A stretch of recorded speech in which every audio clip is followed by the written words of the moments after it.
In attempting to consider the relations which have existed in time past between barbers and surgeons, we must remember that there was a time when bleeding was deemed necessary for the cure of almost all ailments. Equally critical to the evolution of the surgeon, after the Church had condemned the shedding of blood by any of her officials, it was most natural to turn for assistance to the barbers, who were supposed to be dexterous with sharp instruments, basins, and towels. Thus it happened that when the barbers found themselves permitted to perform this sole act, they naturally ventured further and practiced many parts of minor surgery independently of the ecclesiastics. For hundreds of years, the dissection of corpses and the embalming of those who could afford it were in the hands of first the butchers and later of the barbers. The Church gradually imbued men's minds with the horror of a dead body and of the profanation which followed having anything to do with it. The fathers of the Church surrounded the study of anatomy with every possible obstacle and obloquy. To be known as having dissected a human body was to be exposed to indignity, assault, and death. The profession became in time so lucrative that many of the monks abandoned their monasteries, neglecting their religious duties, and applied themselves to the study of medicine. To such an extent was this true that in 1163 the Council of Tours forbade monks staying out of the monastery for more than 2 months at a time, or teaching or practicing physic.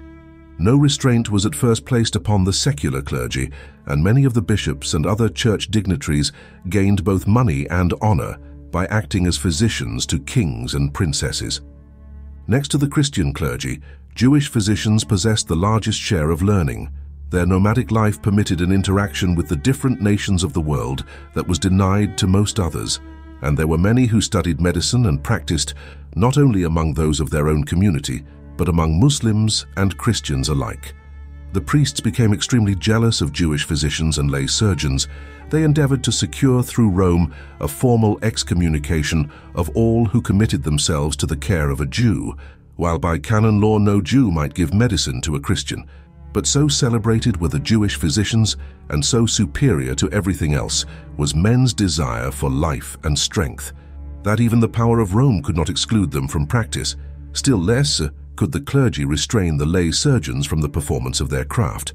Though it would appear that at first in England that the priests were not disposed to separate surgery from medicine, the Pope became jealous of so much interruption to the duties of the clergy, and looked upon the manual part of surgery as detracting from clerical dignity. Accordingly, were made numerous attempts to bar priests from the performance of surgical operations. In 1215, the ecclesiastics were prohibited by Pope Innocent III from undertaking any operation involving the shedding of blood, while by Boniface Vates, at the close of the 13th century, surgery was formally separated from physics, and the priests positively forbidden to practice it. It is to the Church, then, that we owe this absolute abandonment of surgery to an illiterate and grasping laity.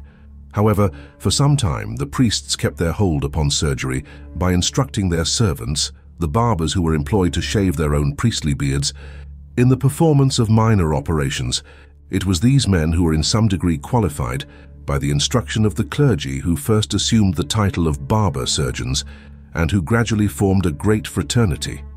In London, it was in 1375 that the company of barbers were practically divided into 2 sections, containing respectively those who practiced shaving and those who practiced surgery. In 1460, the surgeons were finally incorporated by themselves as the Guild of Surgeons and took their place as one of the major guilds of the City of London. To trace the history of the London Company of Barbers a little more fully, it was incorporated in 1462 by a charter. In one of the statutes of Henry VIII, it was enacted that no person using any shaving or barbery in London shall practice any surgery, letting of blood or other matter except only drawing of teeth. In 1518, the barbers and surgeons were united in one company, the former being restricted from all operations except tooth drawing, and the latter having to abandon shaving and hairdressing. In 1540, Parliament passed an act allowing the united companies of barbers and surgeons each to have yearly the bodies of 4 criminals for dissection. During the 18th and 19th centuries on the continent, medicine and surgery were abruptly separated, and the latter was almost entirely in the hands of the barbers. The greatest contempt was everywhere shown for one who attempted any surgery.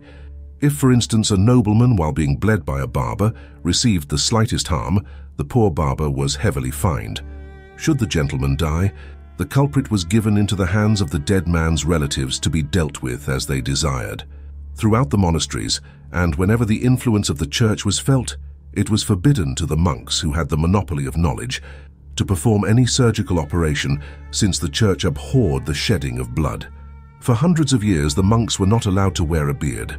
This necessitated the employment of barbers, to whom was left the performance of anything that partook of the nature of an operation, such as bleeding, bandaging, etc.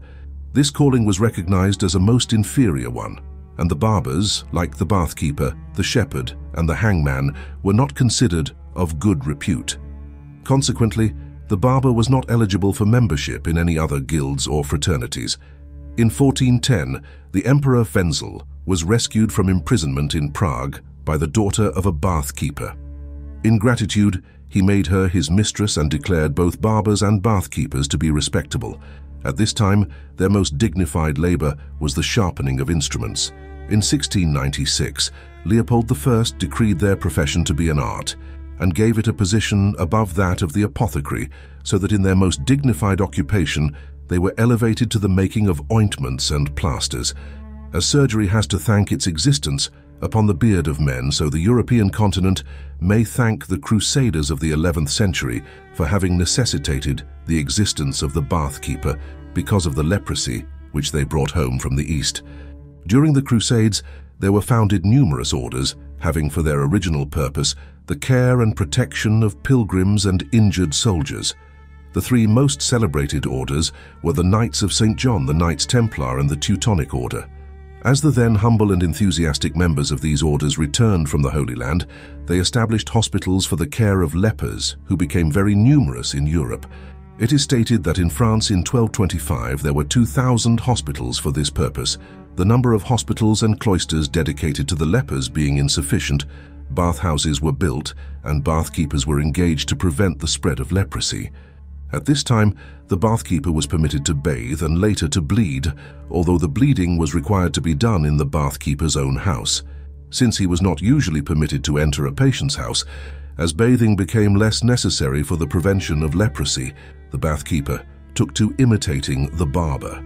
So it came about that by the beginning of the 18th century, a really conscientious and efficient barber surgeon was supposed to have served an apprenticeship in large hospitals, to have witnessed the work of noted surgeons, and to have served in the army or navy. He was also supposed to be something of a linguist and to know a little botany. Particularly was he expected to be conversant with anatomy, although there was a sad lack of cadavers, which was atoned for by the use of carcasses of animals. The churchman Eckhart, writing at this time of the 16 different virtues of a barber, enumerated first of all fear of God, then that he should be careful, prudent, temperate, and ready to use both hands with equal dexterity. He claimed that arrogance seems most prevalent among barbers, as a common saying would imply barbers are proud animals. He expressed his surprise also at the envy and malice between bathkeepers and barbers, and advised them both to consult physicians and other masters. The customs of the time must be blamed for this lamentable condition of affairs. The boy who was destined to become a barber was apprenticed at a time when he had scarcely learned to write. If he could write legibly and read a little Latin, no one dared refuse him. He learned to shave and went from house to house for this purpose, spending the little time remaining in sharpening knives, spreading plasters, picking lint, taking care of children, and doing all menial duties.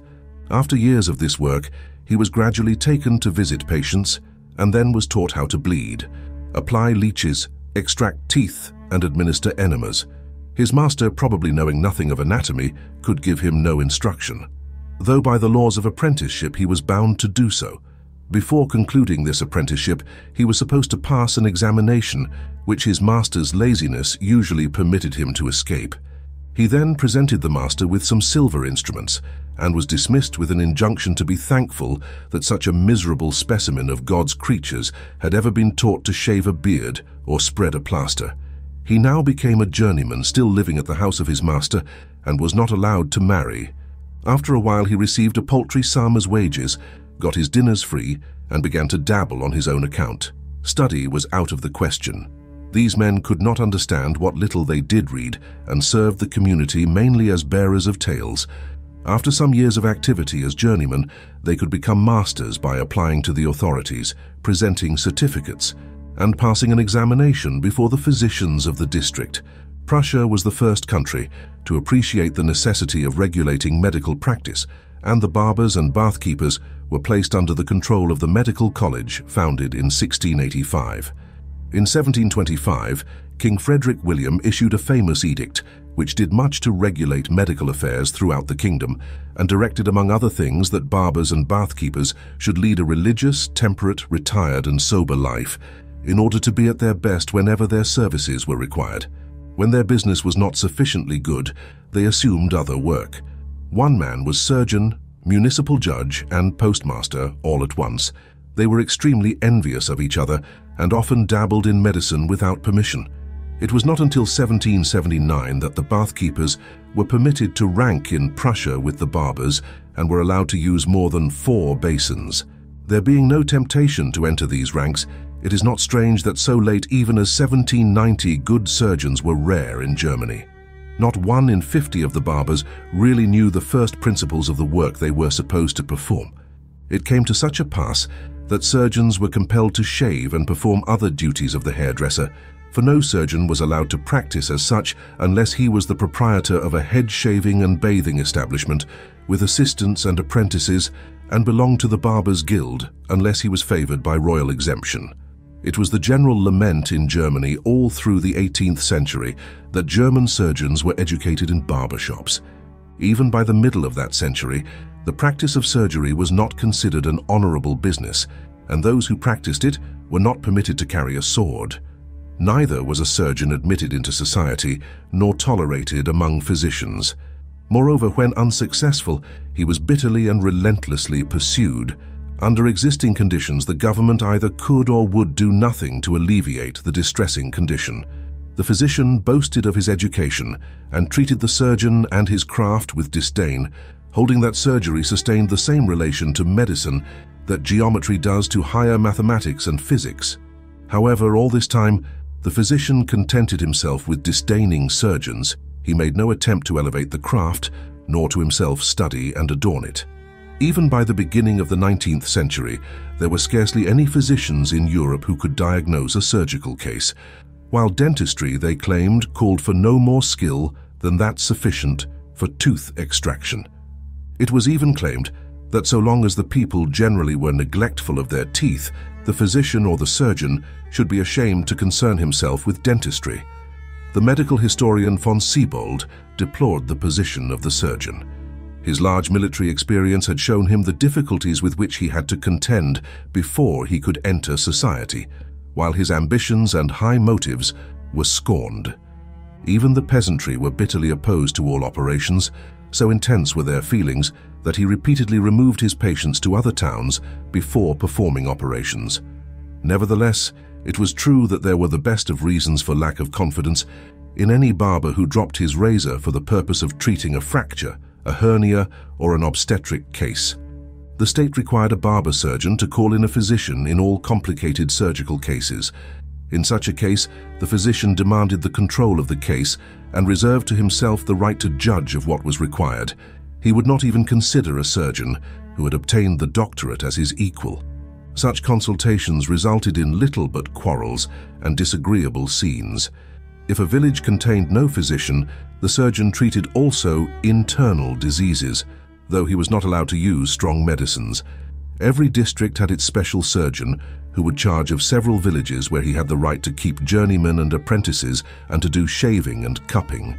In the Prussian capital city, only 20 German and 6 French surgeons were allowed to practice in 1725, besides the court and private surgeons. In 1782, there were 3 classes of surgeons. From the lower one might be promoted to a higher after an examination. In Austria, there were doctors of surgery, who were required to show a general knowledge of medicine and who had the same rights as the physicians. There were also medical surgeons who could practice under restrictions, and bathkeepers were permitted to practice minor surgery. After the year 1773, barbers and bath-keepers were both spoken of in Austria as surgeons. As already made plain, it was the Church which by its decrees brought about the separation of surgery from medicine. Even the University of Paris at one time refused to admit a student who had not forsworn the study of surgery, while the denouncement of anatomy and surgery alike was promulgated by both papal bulls and clerical decrees. While many of the physicians considered surgery too burdensome a study, and many others had a severe prejudice against it, the principal cause operating to keep them apart was probably the fact that, for surgeons, there was absolutely no social position. A great step was taken in advance when the guilds and fraternities of barbers and bath-keepers were abolished in Austria in 1783. It was then declared that shaving was the business of the hairdresser and that barber surgeons must attend lectures in surgery and anatomy. Bavaria followed in 1804, and 4 years later in Prussia, no one was permitted to practice surgery without having studied medicine. The rules of 1786 regulating the respective positions and duties between physicians and surgeons were annulled in 1808, and by 1811, the barber license was no longer essential for the practice of surgery, the privileges of the barber-surgeon being abolished, while for his trade only a common license was needed.